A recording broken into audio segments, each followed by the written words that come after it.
This week's Parsha is Miketz.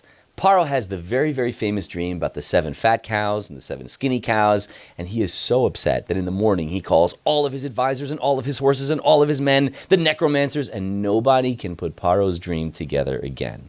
And then the Saramashkim, the butler, says, "Oh, I remember this boy who was in prison with me. He can interpret your dream." And they take Yosef, they run him out of the prison, they shave him up, put him on a nice Tom Ford suit, stand him in front of Paro, and he interprets his dream. And he says there's going to be 7 years of plenty and then 7 years of famine. And now you should do this brilliant thing called crop rotation, and you should save some of the food for the bad years. Paro is so impressed with Yosef that he says, "Wow, I'm going to make you the second in command of the whole country. I'm going to make you the viceroy of Egypt."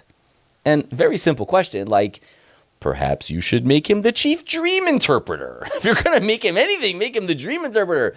And if you wanted to go even like gangbusters past that, make him the minister of agriculture. Why would you take him and say, "Oh, wow, this guy's so impressive, I'm going to make him second in command of Egypt"?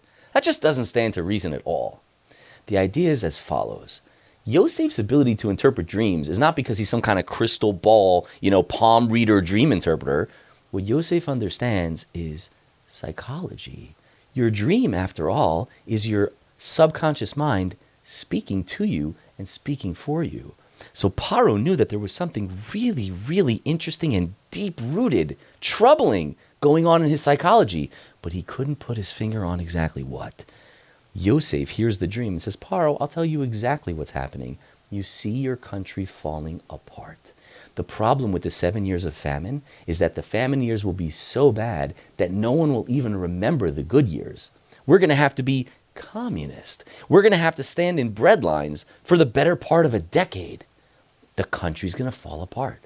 And therefore Paro says, there's no one better than you, Yosef, the person who understands the depth of the psychology of the individual. You're the guy that has to run this, because only through some kind of concerted effort to get the entirety of the nation to function as one, that's the only way we're ever going to pull through this.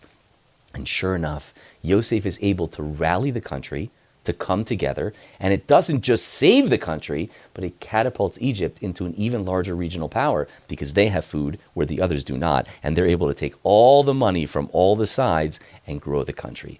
That's why Paro makes him the viceroy of the country of Egypt. Have an unbelievable Shabbos. I want to say a brief word to you about Shnayim Yomi. Learning Torah is incredible. Learning Gemara is amazing. These words, the words of the Chumash, are Hashem's words, and he's talking to each and every one of us. He's talking to you and he's talking to me.